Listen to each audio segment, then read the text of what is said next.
I'm Aislinn Green, and this is Unpacked, the podcast that unpacks one tricky topic in travel each week. And this week, we're staying a little closer to home, because this year, Afar celebrates its 15-year anniversary. Back in August 2009, we released the very first issue of Afar, which started out as a magazine and now encompasses a thriving website, travel guides, videos, this podcast, and so much more. I've been with the company for 10 of those years, and I love that Afar has always been rooted in the power of experiential travel. And it all started with founders and longtime friends Greg Sullivan and Joe Diaz.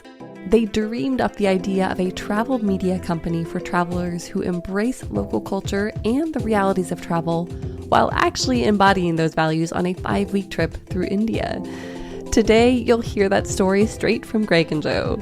They share their early hopes for the company, the challenges and the surprises that came up along the way, and they share some of their, shall we say, creative differences when it comes to traveling together, which they have done a lot. Greg is team aisle seat, and Joe will never leave the window seat, and he also won't put that window shade down. Their friendship and their passion for travel and making it a force for good in the world is undeniable, and it's so infectious. I hope you enjoy the conversation as much as I did. Greg and Joe, welcome to Unpacked. It's so good to have you here today. Pleased to be here. It's kind of fun to be on the other end of this with you. Yes. Always listening. He let us on. Yeah. He finally let us on. 5 years. 5 years, you're right. Now, next year, you each have to do a travel tale. Now you're in the universe, so you're on the hook. That's a lot harder. We are here today to talk about and to celebrate Afar's 15-year anniversary. And every time I think of that, it just blows my mind a little bit. So I would love to start way back in the beginning because your origin story for Afar is pretty incredible. Could you share that story with us? Well, we'll take a crack at it. That was January of 2007. Joe and I had a plan to go to India, and actually Nepal was also on we got visas for Nepal. And all we did was we had a flight into Delhi and a flight out of Mumbai 5 weeks later. And we had a reservation, I think, for the first night at the Imperial Hotel, right, Joe? That's right. And we had no other plan. We had kind of done a similar trip the year before to South America, and it worked out great. So we thought, yeah, let's try it to India. And yeah, it was just an amazing trip. I mean, with no plan, our whole thing is just kind of find things to discover and go there and, meet people, see where they take you. And I mean, from our first rickshaw driver taking us to his home and meet his mom to the whole way. That's the way we did it. I think first thing we did to go to Agra, then we went up to north. We went to Hardwar, Rishikesh.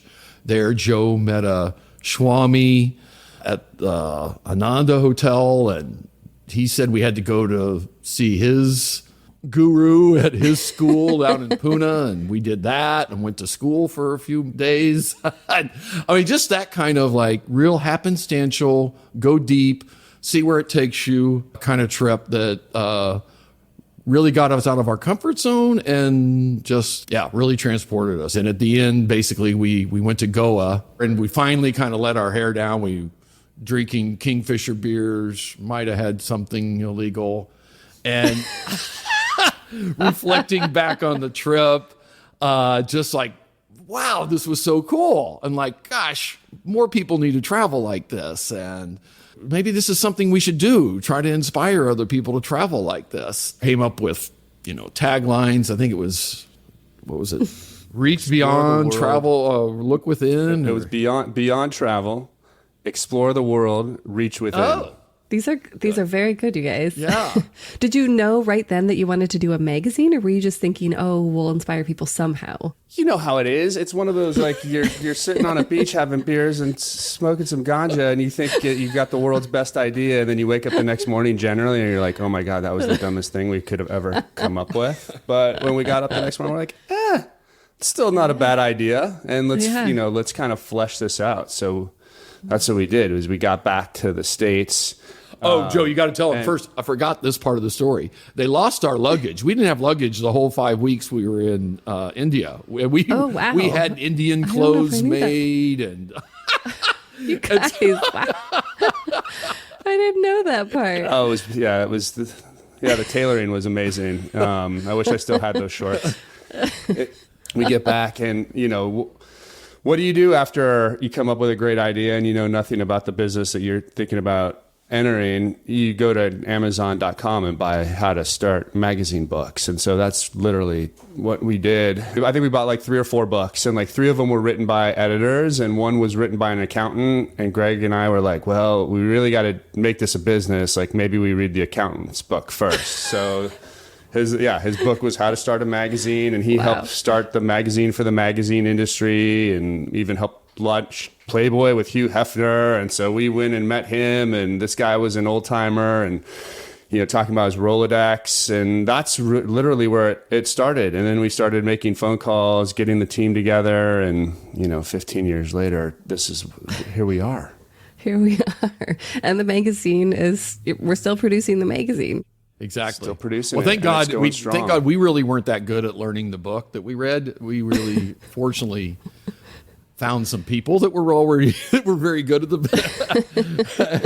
at producing great magazines, producing great content, figuring out how to sell ads and all that kind of thing. So we've been very fortunate to find lots of other people that shared our dream and our vision. No doubt. Well, and I do love that you guys were not in the media industry. And I think that brought a certain bravery and some inspiration that may not have come from someone who had come up in the media world. So could you, before we go forward, briefly tell me what each of you were doing before this point? Because you had very different lives before Afar. Yeah, and I mean, so Greg and I have about 20 or so years difference between us. So he got to live a couple extra lives before me. I'm younger than Joe. At least on camera, you're looking great, Greg. Thank you. So I, right out of college, graduated and applied and got into a program called Teach for America. Takes recent college graduates, puts them into under-resourced, underfunded schools around the country. That sent me to Phoenix, Arizona, where I taught 5th grade for 2 years and 7th and 8th grade for a year. That's actually where I met Greg. He was a volunteer in my classroom in my 3rd and final year of teaching. His company at the time sponsored our school with volunteers and with like after school money to help support some of the sports programs. And so we got to know each other, and I told him, look, I'm actually leaving teaching this year and I'm going to focus on what I've been building the last couple of years. And he's like, what's that? I was buying, investment properties in Phoenix and just fixing up homes and, selling them and renting them out. And it was an interesting time to do that. So Greg's like, let me know if you ever want help. And that's how we started kind of doing things on the side there. And lo and behold, took those trips together, and then we were off to the races on Afar. Amazing. Yeah. And since, as Joe so gracefully pointed out, I have 20 more years history, it's a little longer story, but I'll try to be. I was a lawyer that started a few businesses. I was in a used car business when I met Joe. And then same time he was leaving teaching, I was going into academics in a way. I was going to classes at Arizona State studying philosophy, and I was teaching law and ethics at Arizona State for business students. And so that's what I was doing when we really were making our travels and the like and decided to start Afar. But Greg started an arcade game manufacturing company, Super Shot, the basketball game that has the movable hoops up and down. This is the guy that came up with that. It was, legendary. In my own mind. You're an omnivorous businessman, Greg. Well, did you guys hit it off right away in that classroom? Like, was there a friendship vibe there right away? God, what was this? This is like 20-something years ago. Yes. And then honestly, we were good friends, and we started doing a little bit of business. And then we did that trip that I mentioned earlier to South America. That was kind of similar. I think we had a flight into Buenos Aires and a flight out of Santiago about 5 weeks later. Yeah. And with no plan. And that at the end of that trip, at the beginning he was a friend. At the end, he was my best friend. Basically, we were really close after that. I've never heard you put it that way, Greg. I thought you said it was at the end. It's usually he was a big pain in the ass, but that wasn't best public friend. Consumption. I guess this is a different version. Yeah. We're burnishing We're in the history marketing for the past. Yes, exactly. We can't show all the behind the scenes stuff where you guys argue. I'm glad this is recorded though. 'Cause, you know. Yeah, you have a soundbite. Well, we'll get more to your travel style because you have traveled so much together over the years. But I wanted to go back to the early years of Afar. So how long did it take you from the beach in Goa to the first issue of the magazine, roughly? 2.5 years. Wow. Yeah.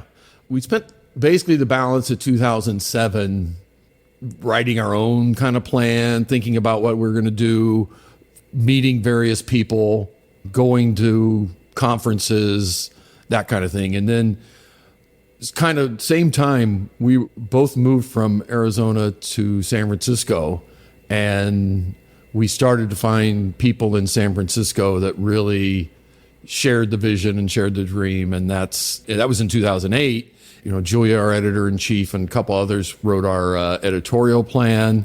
And then in November 1st, basically, we brought on our first employees.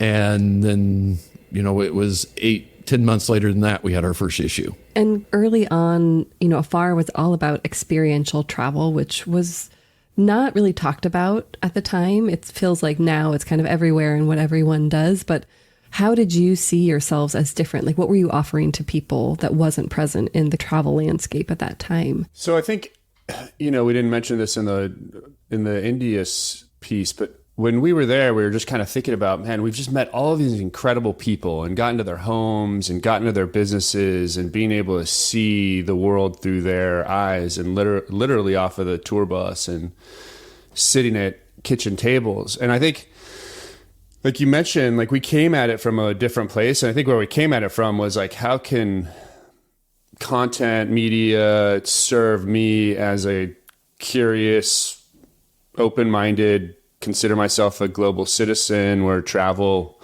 helps me understand the world in a deeper way. There isn't much out there for us. Now, there's been, you know, tour companies and, you know, outfitters that have been doing this a lot for a long time, but there wasn't really like media that was speaking to us. It was like, you know, the fantasy of travel. So the supermodel on the elephant on a deserted beach, like, okay, that's great. Or, you know, like the 27 best things, you know, kind of the check the box and not this desire to kind of get a little bit beneath the surface and go a little deeper. And so that was it. We said, there's nothing like that. And so we should do that. And, you know, now I think that's become more mainstream for sure. And we can talk a little bit about where we're going from there. But I mean, Greg's trying to say something, so I'm going to be quiet. I've been fortunate in business. I'd made a little bit of money, and I'd also had this thing like they talk about. I felt like media talked to people that had been fortunate that could have the money to travel. Like all they cared about is things that cost, you know, and how much, you know, that they cost a lot. And I thought it was insulting, you know, that it's about that. And so it's ironic when we launched. Competition called us a backpacker kind of magazine because we were not afraid to get our hands dirty type approach to travel. And by the way, on the whole thing with back then, it's like nobody experiential, like what is that? And why, you know, the hotels were like, why do we want to talk to people about what they're going to do outside of the hotel? And, you know, it was really a difficult business environment to launch into. And yeah, it really is gratifying. In a few years in, we just felt like all our words were being parroted by others, which was great, honestly. Like, what greater compliment is that? If you're trying to have an impact on the world, that's amazing. But we also, what we thought was, okay, experiential travel sounds a lot about being about making yourself better and broadening yourself. And, you know, the word me comes up a lot, you know, in the concept. And it was, of course, I really do think if you travel with this way, you can't help but care about others. But, you know, a few years in, we became much more explicit as experiential travel became more mainstream to go. It's not just about, I mean, it's important. It's got to make you a better person, but it's also about your effect on the communities you visit and on the planet. And that's what we've been really explicit on in the last 8-9 years. And I think that's really important. Absolutely. I mean, the issues facing travel are so different now, you know, 15 years in. And I do like that there's always been this non-profit altruistic part of the company. So, and that's Learning Afar, which I do believe you launched at roughly the same time as the magazine. So could you tell us a little bit more about that and what you're striving to do? Yeah, I mean, we launched it technically even before we launched the magazine. And, oh, wow. You know, I was a teacher. Greg had spent time volunteering in South Africa in orphanages and, you know, so was involved kind of in education in that respect.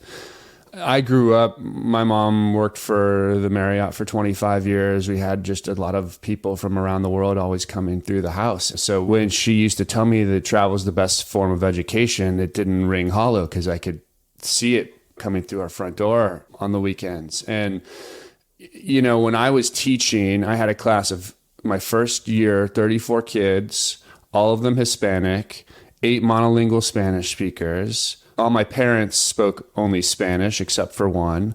And there was one girl in my class named Alexandra, and she had the opportunity to travel just a little bit, you know, like to the Grand Canyon from Phoenix or to the beach, you know, which was like 5 hours away.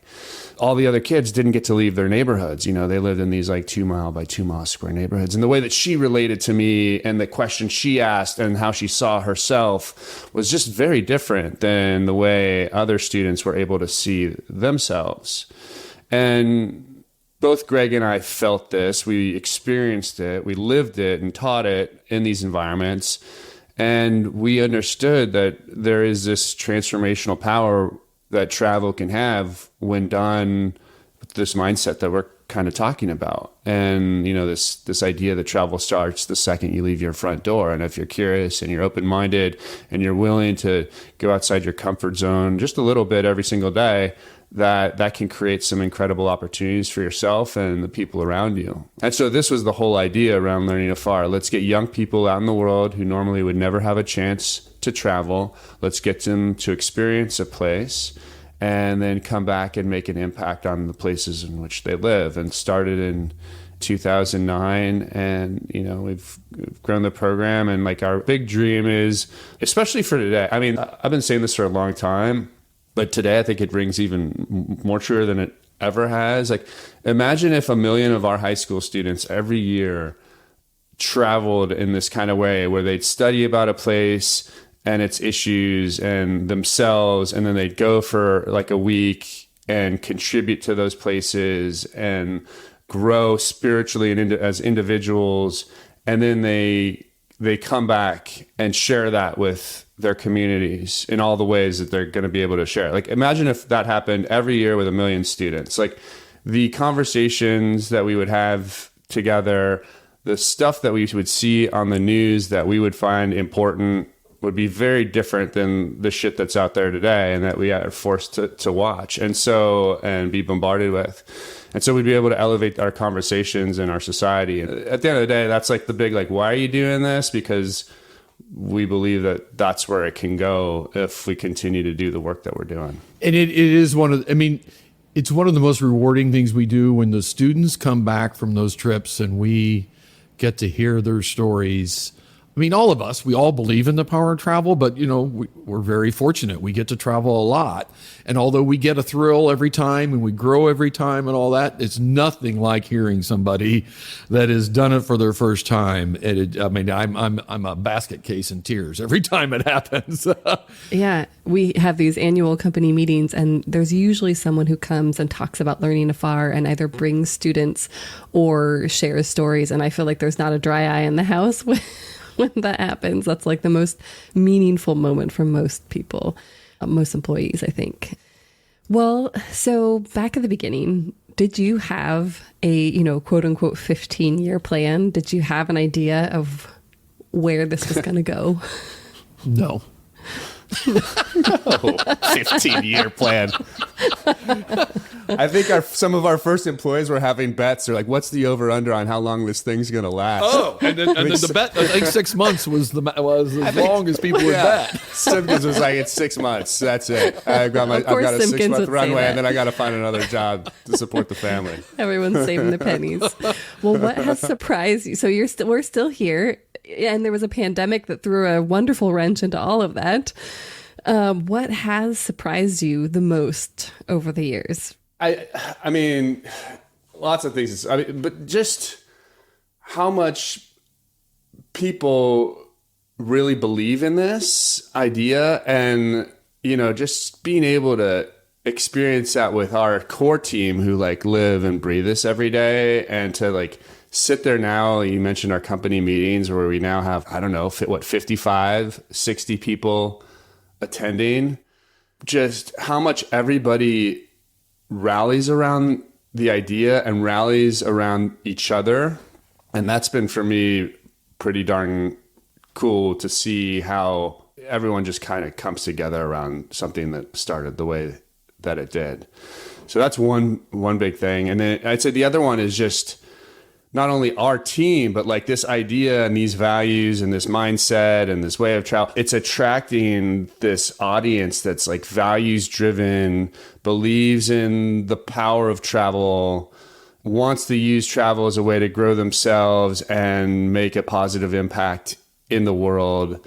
And they're the ones that are setting the direction of where travel is really going. So to be able to have that kind of relationship with that kind of audience that believes in that and makes the impact that it does through the content that we create is very rewarding, and not something that I thought could be that possible. And I might as well just throw in then, Joe, I wanted, you got our employees, you got the audience, and then there is the industry.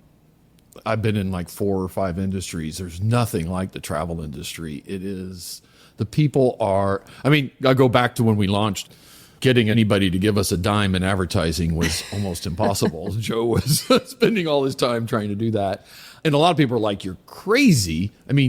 All the people, though, they totally bought it, what we were doing. They just go, my business won't let me do this. But they all were, everybody in the travel industry believed in what we were doing. And yeah, it just makes sense. Travel people are travelers at heart. They're some of the world's best travelers themselves. And that's why they're in it, is because they believe in it and believe in how it can make the world better too. So yeah, it's a great industry. I can't imagine going to another.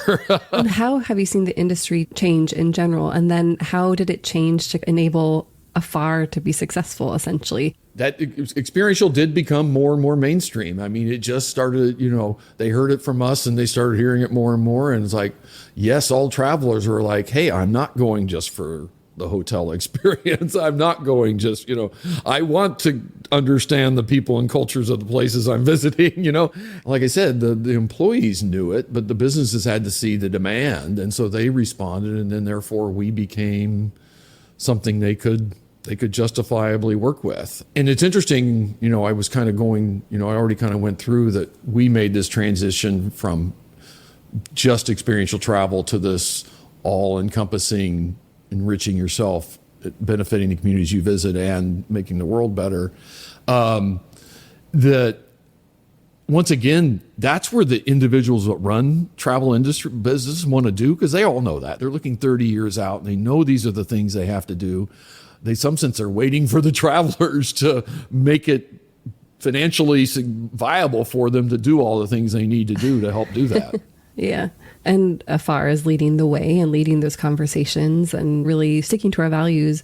We're going through the process of becoming a B Corp company. And I love that, because it just feels like we're putting our money where our mouth is. Honestly, for us, we kind of were slow coming to that because, frankly, Joe, me, and a friend of ours, Ernie, we've got 3 owners of Afar.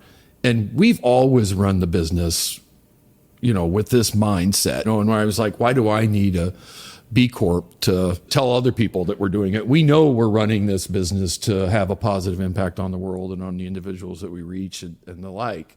But we decided, it is important that, it's not just about saying it yourself. You need third parties and the like. So that's where we are. We've applied, and hopefully we'll be, hopefully by this time next year, we'll have it done and the like. I'd also say on that too, the other thing that I'm excited about with respect to B Corp is the community that will get to join. And so there are lots of others who have already done this work And I think the more you get into it, you realize the work is never done. And so being able to plug into a community of people who believe in this, that are coming at it from different angles, I think, we're going to be able to interact with companies that are even outside of the travel space. And so having the opportunity to bring that into our world, expose those ideas, and create those connections for all of our team is going to be another exciting piece of this. Absolutely. It'll be cool if we can do that in our 15th year. That'd be a really neat bow on this celebration. Fingers crossed. Well, storytelling has always been at the heart of Afar, and that's what drew me initially. What are some of your favorite stories that we have shared and celebrated over the years? Oh, gosh. That was not on your preview. Gotcha. No. I mean, I have one. Honestly, the advantage is we just picked 15 stories, honestly. And I think we're going to publish them in right around the anniversary, which is next month. Amazing. Julia, Joe, and I picked our 15 favorites. Oh, wow. That must have been so challenging. Yeah. Or maybe it wasn't. I don't know. Maybe it was easy. And yeah. And so I just pick one of them. It was Edward going to Lourdes. Yeah. Oh my God. Yeah. Edward had physical ailments of his own that actually we've lost Edward actually since he wrote the story for us. And he was a religious skeptic. And anyway, he just takes us through this story that I found amazing. Yeah, that is a really moving story. And Edward Redeker Henderson, right? Yes. We'll include links to these stories in the show notes. But yeah, his stories always moved me quite a bit. Joe, how about you? I mean, for whatever reason, my mind just always goes back to a couple of Ryan Knighton's stories. So in the magazine, we used to have a department called Spin the Globe, and you'd spin the globe. We'd spin the globe. We'd pick a spot, and then we wouldn't tell the traveler where they were going, the writer where they were going, until like the day before they went. And it's this whole idea of like kind of how we traveled. Use spontaneity as your guide.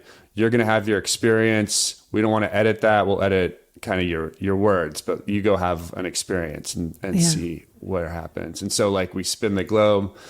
And we literally had a hole in the globe, and then we put all the countries in there. And so you reach in and pick one out, and that's how you do it. And so Ryan Knighton, we get Egypt, and like Greg and I had been to Egypt. We landed there a week after Hosni Mubarak stepped down from power.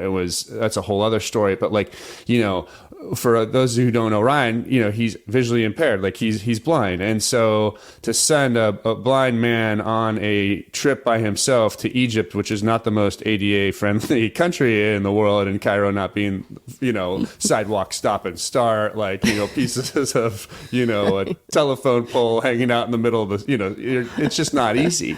And so I remember they called his wife to make sure it would be okay. And she was like, yeah, you could just send him. And so he goes and has this incredible experience. But I remember the thing that he said when we asked him, like, Ryan, you get on this plane and you're going to like this foreign country and you have no idea what to expect. Like, what's the first thing you do when you walk off the plane? And he says, I look for the first elbow to grab and I grab it. And it's this whole, it gives me goosebumps because it's like, that's the spirit, right? This ability to put your faith and trust into humans and allow that to happen. And to be able to walk out of your front door every morning with this idea that like 99.5% of the people in this world are here to help me and not hurt me really creates this incredible liberation that allows you to live your life in ways that others who don't have that will never be able to experience. And so that to me is what that story really encapsulates.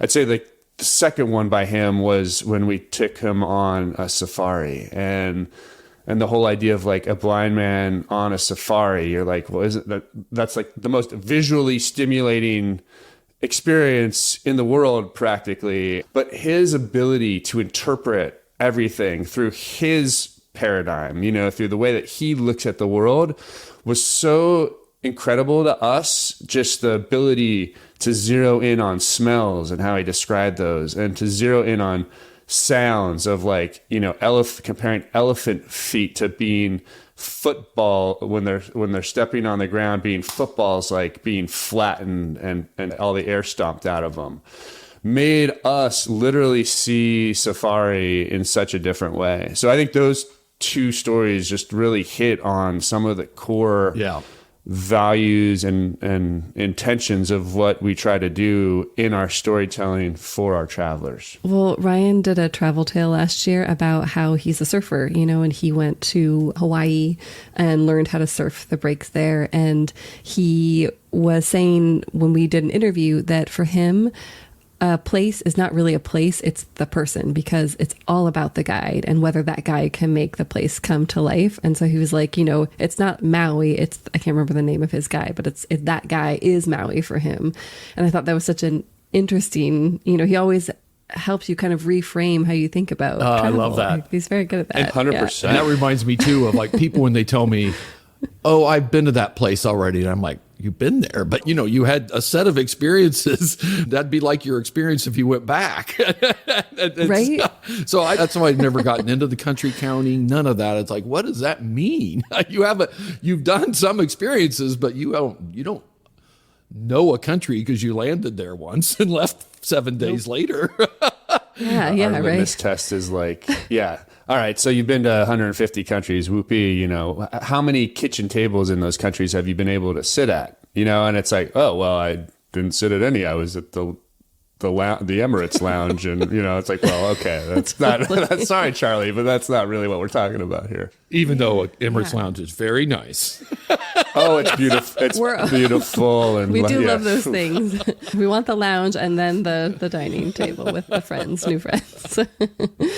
Well, I'm curious to know why you guys still think it's important to print a magazine in this day and age, and especially given that we have Instagram and TikTok and all these other ways that people are telling stories and showcasing travel. So, I mean, one of the things that's happened with the internet, and all the internet, I'm once again showing my age, but everybody's a content creator and the like, which is, there's a lot that's great about that. I'm going to be the first to admit. It's like, you know, democratization of content is a wonderful thing in some sense, but there's also a sense of, like, people that do things that are professionals, that are experts, that do fact checking, that do things well, and hold themselves to a professional standards and are accountable for the things they say. When they make a mistake, they own up to it.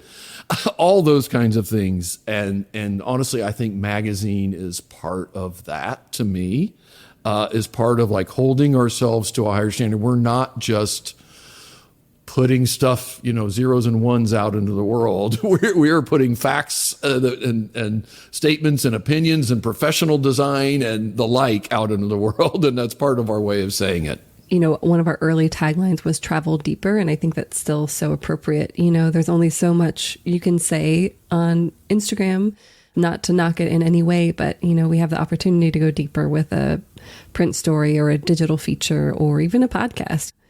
Well, I'd like to get into some of your personal travels and travel habits, but I think we'd be remiss to not bring up that little thing called the pandemic, which was a frightening time for everyone and really changed travel. It's changed travel at that time. It's changed travel since then. So how did that impact the business? And do you think it made us stronger? It really impacted the business. Like, it impacted everyone's business, and it uprooted people's personal lives and families, and we weren't sure what was really going to happen and if we were going to make it through. And I'd be remiss in, like, not acknowledging the fact that, like, you know, we had to let people go and put them on furlough, and these are people that have been with us for a long time. So that was just, like, so tough. But, like, we made those decisions, I'd say, early, and that, I think, that allowed us to kind of the room to be able to make that through. It also, this experience said to us, like, all right, who do we want to be when we get out of this? Like, when we emerge from this, like, what do we really want to be? And I think that was, you know, the opportunity for us to kind of really lean into what we believe in as travelers and the values we hold. And what does it mean when you say that travel can be transformational? And how do we create an environment and a place for people to engage in that kind of idea? And so we leaned a lot really into these values of like, we know when we go out there and travel this way, it's always good for the individual. But like Greg was saying, I think there was a real kind of like pivot during the pandemic that said, all right, well, how does this travel really impact the places that we go? And how do we become more mindful of the environmental impacts that we make? And how can we truly see this as creating win-wins and making sure that our visitation is of high value to everybody involved? And so kind of creating this idea of like helping travelers have these high value visits. Yeah, I mean, it's a tragedy that no one would choose to have. And so to have a small silver lining like that, to use it to clarify your vision and how we can increasingly impact the world in a positive way, I think is, it's meaningful. And I think travelers experience that themselves probably. And so I think more receptive to the message than they were before. A lot of us are city dwellers and would leave the city to get away and try to find some fresh air and space, and, would go to communities that were not so sure they needed more of us. And so, you had a lot of like, oh my gosh, I should be thinking about my impact on those communities so that I'm not the one that they're protesting saying, stay out of my home. And so I do think that's really positive. I think people are thinking about, how do I travel in off seasons? How do I not go to the popular spots and just have my picture, take a selfie and leave and not spend any money with the community and, the small businesses of the place and all those kinds of things. Like, how can I be somebody that is welcome, not a pain?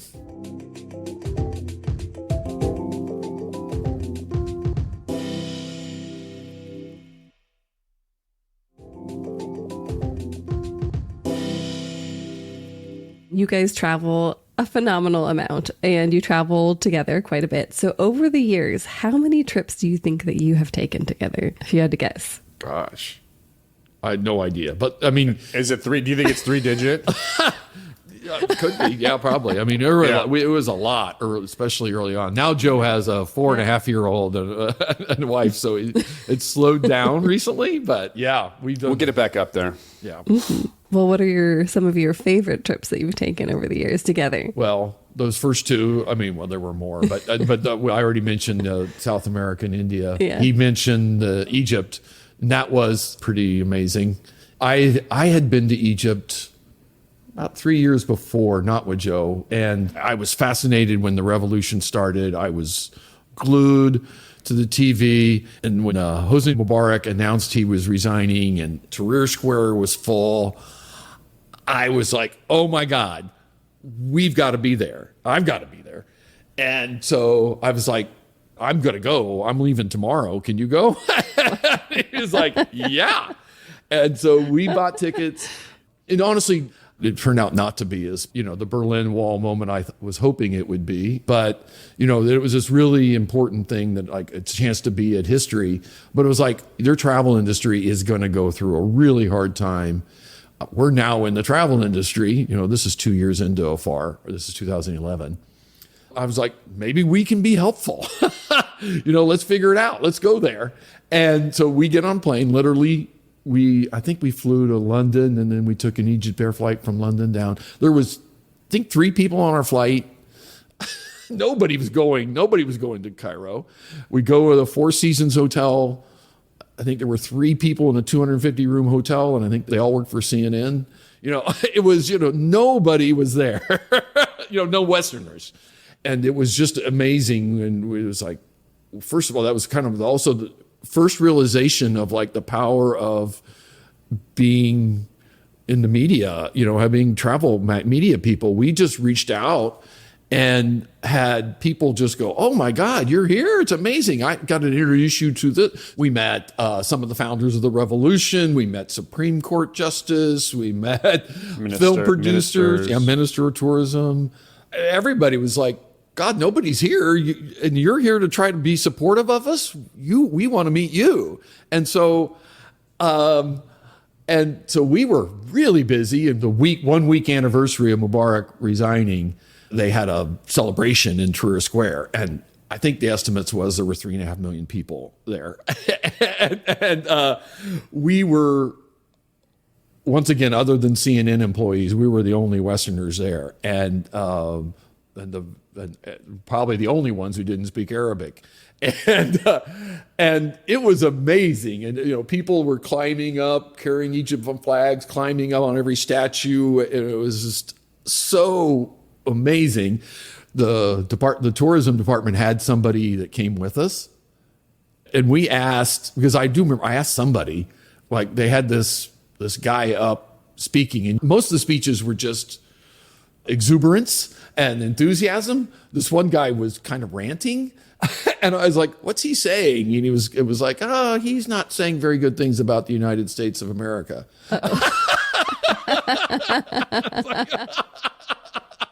And like, oh, okay, good to know. But never felt threatened or anything. So it was really cool. So that was a great trip. And out of that came a very unique aspect of Afar. Would you like to share more? Afar experiences. Yeah. So we so we have this trip there, and we go, oh my God, the people that we met, the places we've seen, our audience would love to do this. We should figure out how to create this for them. And so lo and behold, we met a woman that was working at TED and hired her to help really put this idea together about, let's get a group of people to come to a destination like Cairo, and learn about this place by connecting with its most interesting people, and let's celebrate and have like a good time while we're there. So we spent the summer going back and continuing to strengthen our relationships and inviting people who would normally not like give a tour of their home or their business, like to be a part of this. Like, we've got these curious global citizen Americans coming, and this is who we are as a brand, and we'd love for them to see this world. And so we were getting people who normally don't say yes to these kinds of things to be able to do that. And in October, we had, Greg, like 30 travelers roughly. Mm-hmm. And for, 4 days, got into people's homes, their businesses, heard the stories of, Egypt from not only 2,000 years ago, but what happened during the Arab Spring and this revolution that they just had. And to see that for real was phenomenal. So I think that we knew we had something when kind of two things happened. One, within 60 days of that trip, like 25% of the group had gone back a second time on their own. So I was like, holy moly, like people are going back to Cairo within like 2 months. Shows you, I think we were saying, like it's not about the place, it's about the person. And like when you make these like deep connections in places, that's what you find yourself going back to. And so, that was Can I interrupt that right now? You just reminded me of one of my favorite stories from that. So one of the guys on this was a cardiac surgeon, an Egyptian cardiac surgeon that in the revolution started a 3-minute like YouTube show, and so he was one of our guests that he talked to our travelers, and one of our travelers, we had him do a stand-up. We had to do him a stand-up show or something. Yeah. Right? Wow. Sorry, I think I just blew your. Yes, you did. He didn't do a stand-up, but he did talk to us and told us about his career. He was, and he loved Jon Stewart, and he told our group that. Well, one of the women on our group was a friend of the producer of The Daily Show. And so 2 years later, maybe a year and a half later, Joe and I are at The Daily Show meeting Jon Stewart, and Bassem Youssef, one of our speakers from our experience, is meeting them and actually on the show himself. What? Yeah. Wow. Yeah. That's cool. And now he's he's world famous now, this guy. I mean, he's got That's incredible amazing. things on Netflix. Yeah, he's had his own TV show. He's a stand-up comic, and that was a real breakthrough moment for him. So that was cool. Yeah, that's how cool. Yeah. I mean, I know we don't do Afar experiences anymore, but the way that they were able to connect us with these kind of behind the scenes experiences. Like I'll never forget being in James Carville's backyard doing a crawfish boil, and he's coming around and teaching us how to do it. I'm like, what's going on here right now? It was very cool. That was so cool. You know, Aisling, now the question you're going to get is like, why don't those guys do Afar experiences anymore? But if there's a huge demand because of this podcast, you might just have to bring it back. Exactly. Not only for attendees, but for sponsors, because you got to have both of those things to make that really work. So Greg's email is, well, you guys share a similar travel philosophy, but as listeners may have gotten a little hint of, you do have your differences when it comes to travel. And we've had fun over the years playing with some of those differences. So I was hoping that you could talk a little bit about what you've discovered. They seem to be smaller to me, but I think they're pretty small. They are, but I mean, now that you're getting kind of old, like the patience is so like you want to be at the airport now. Like before, when we started traveling, it's like, oh, we could get to the airport like 45 minutes before. Like now, and like he says it's the 4.5-year-old that's precluding me from traveling with him. No, he wants to show up at the airport like 3 hours early. The recommended time. Yeah, he like actually reads the thing that United says on the app, and he's like, "We got to be there. We got to be there." And I was like, "I'll meet you." I don't know if I'm that bad, but I've definitely gotten more that way. Yes, I'll meet you there, bud. That's funny. That's funny. Well, we did a kind of a famous, at least within the Afar staffers, a argument between you guys and your window shade preferences. Would you like to share a little bit of your insight around those? I'll do it just because it's funny. I was thinking about that, and it reminded me of another difference we have. So he's a window guy. I'm an aisle guy, so that's great. So that makes it easy to travel together. He's also a pilot. He loves flying. He likes to have the window shade open, and looking out all the time. And I'm one of those that I just want to read and go to sleep. That's what I want to do, and I don't want an annoying light. And he doesn't care that I don't want an annoying light. So we have that. That was what our argument was about. How do you handle that then? Like, who wins? He wins because he's right next to this window. Okay, I see. There's no compromising here. You don't book a seat like a couple aisles back. You just got me. So that's what we do sometimes is we sit separately. But that's why I'm going to the other problem is that Joe is a talker on planes. He will make friends with the person next to him and talk the entire flight, which is definitely worse than having the window open. Window shade open. Because you're sitting there trying to sleep. Joe's drumming up business. He's trying to read his little important book. But I feel like there's some stories about Joe talking to people on planes that have like worked to our advantage in big ways. Yeah, so he does. You've met. True. I'm sure there's some people he's pissed off too that I don't know about, but. I mean, why not take advantage of the opportunity, by the way? You've got like interesting people with different stories all around you. And then you've got this, like, you're sitting in this seat 30,000 feet above the ground. Like, what better place to kind of look out and like think about life and the world and what's going on than like in that seat? I can't argue. Like, it drives me nuts, people that waste that opportunity. I mean, I can't. I guess I'm.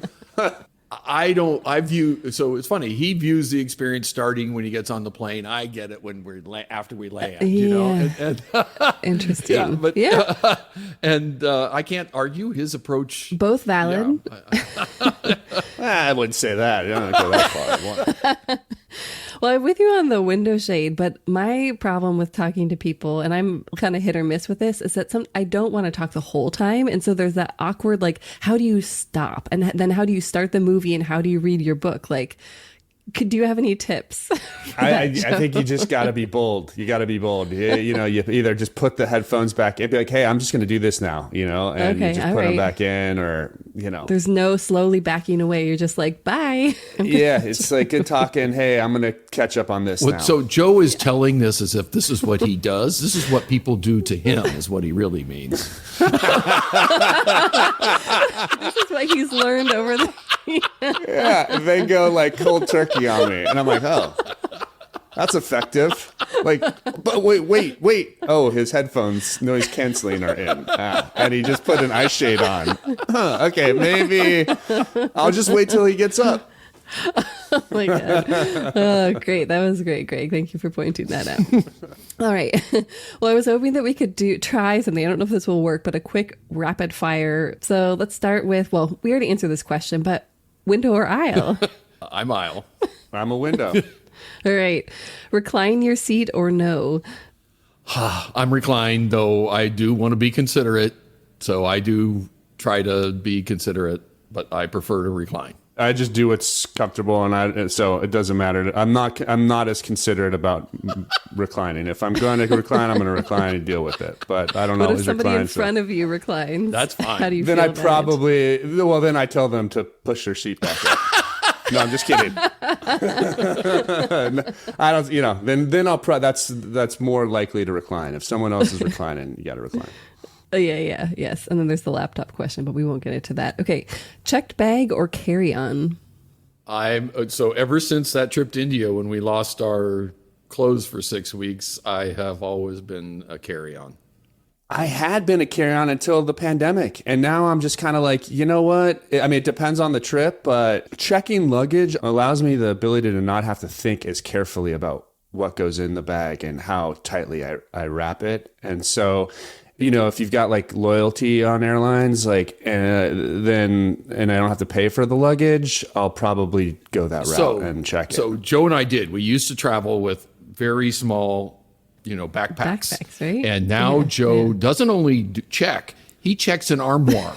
It is humongous. It is the biggest suitcase I've ever seen. Yes, he does. What's in it? What isn't in it?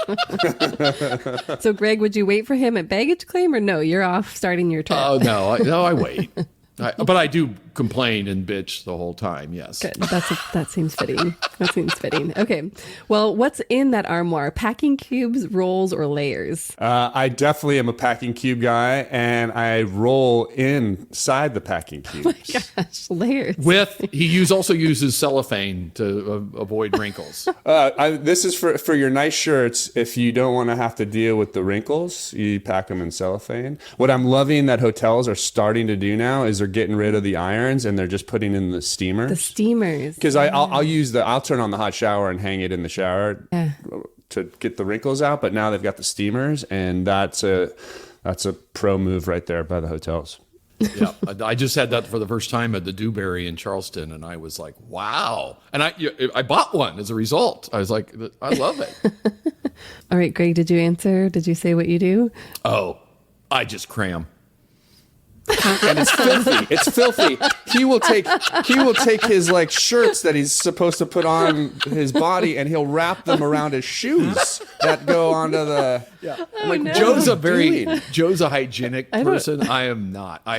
We, as you know, Lindsay Matthews, our former commerce editor, had the don't put your suitcase on the bed. Make sure you wrap your shoes. I do none of that. I'm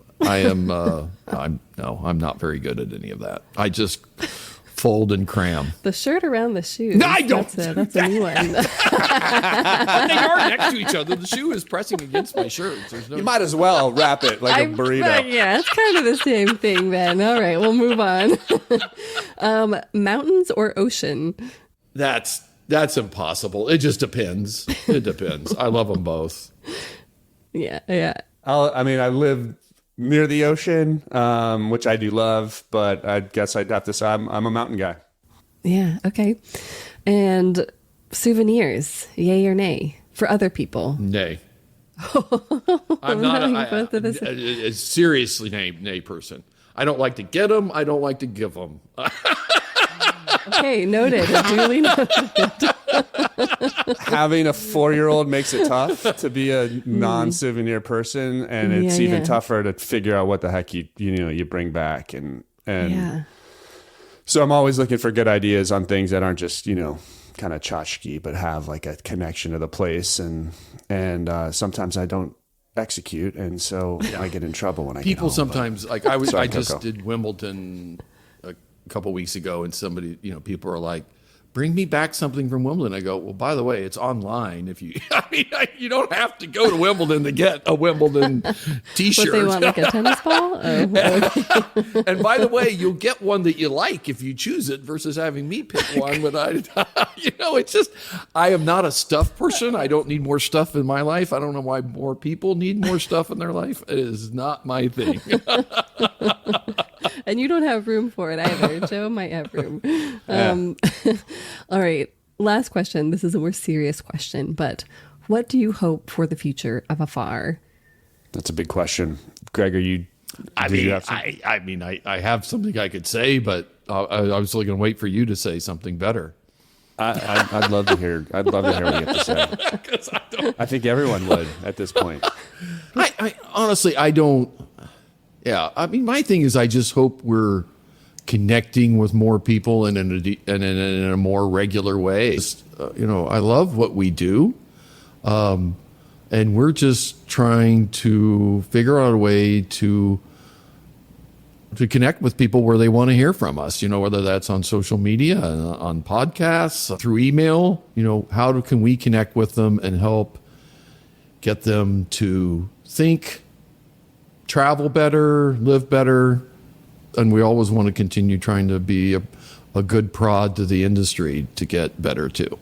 I think it's along those lines. Like, we believe in this idea of travel as a force for good, and so the more people that think like this, travel like this, the better our world will be. So how can we create, a stage that allows this to continue to go on and allow more and more people to be a part of it, and to continue to make it more accessible for people. I think one of the things that we're seeing is like the questions that travelers are asking of their suppliers. And when I say a supplier, I mean of their hotels, of their airlines, of the brands and companies that are supplying the travel are so much more different and improved. It shows kind of their thinking in terms of, that impact that we talk about.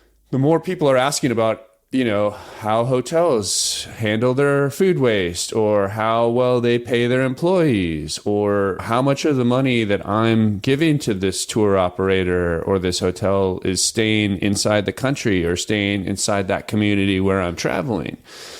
So continuing to be able to help people ask these kinds of questions that help hotels and management teams and companies hold themselves accountable and continue to have confidence in the idea that they need to be working towards, a more sustainable approach is really, I think, a huge opportunity for us. It's a lot of moving parts that have to come together, and that's what we want to help continue to do. Well said. And looking forward to the next 15 years. And again, congratulations on the last 15. It's been quite a ride. Well, thanks so much for all you've done to help along the way, and everybody. Thanks, Greg. It's been the coolest thing I've ever done, that's for sure, and most satisfying and humbling. It's cool. Some of the things we say we're about, they sound, I don't know, they're high-minded, trying to make travel a force for good in the world and all, and I think that's important, but it's also humility of like, it's not hard. We certainly don't have all the answers. We're just trying to, and that's what I mean. It's not like it's simple, but it is about trying and communicating and making the efforts, and that's what we're about. What I love about it is it's a practice almost. It's a life practice. You have a set of values, you have a set of behaviors and attitudes. We always say this, it has to be fun. If Afar was just earned, if it was just all in like a textbook, like, geez, I mean, subscriptions would have to be like $17,000 a person, because I think we'd have like 7 of them or something. So it's like, it's got to be fun, and it is fun, and like to be able out there in the world and meet people, and for some of us actually talk to people that you sit next to, and for others not. But it's about what are you passionate about, and use that as a way to really, like you said, Aislinn, travel deeper. And when you come back to that front door that you left, 7 days ago, you're looking at the world a little bit of a different way, or looking at yourself in a little bit of a different way. And, and I think it's a good thing. Yeah, that's a really important reminder, like the joy of connection, the kind of simple joy of all of this. We can't lose that in the quest to be better. And I don't think Afar ever has. I think that's been really cool. Well, thank you so much. Happy travels. Thank you. Thank you. We'll see you on the podcast again soon. Take care. Absolutely. Hope so. And that was the story of how Afar came to be. Thank you so much, Greg and Joe. We'll be celebrating our 15-year anniversary for the next 4 months with releases on this feed of our favorite Travel Tales podcast episodes every other Tuesday. The first went live on Tuesday, September 10th. And visit afar.com/15 for an exploration of some of our favorite Afar stories over the years. That link is in the show notes. Next week, we'll be back with a polyglot's tips for learning foreign languages. When you learn a language, you just want to express yourself like you do in your native language, but you're not able to. So you feel like a child almost, like you just say like, I want this, give me this, But there's also this approach of like, when you actually start speaking it more fluently, that your character changes. And I think there's some truth to it, and it's super interesting. Yeah. So I've noticed myself that in Spanish, I'm much more open, which is obviously linked to the culture and everything. And also linguistically, it's linked to it. And then in German, maybe I'm more correct and more like, regulated. Ready for more unpacking? Visit afar.com and be sure to follow us on Instagram and X. We are at Afar Media. If you enjoyed today's exploration, I hope you'll come back for more great stories. Subscribing always makes that easy. And be sure to rate and review the show on your favorite podcast platforms. It helps other travelers find it. And if you ever want to ask a question or suggest a topic for coverage, you can reach out to us at afar.com/feedback or email us at unpacked@afar.com. This has been Unpacked, a production of Afar Media. The podcast is produced by Aislinn Green and Nikki Galteland. Music composition by Chris Collin. And remember, the world is complicated. We're here to help you unpack it.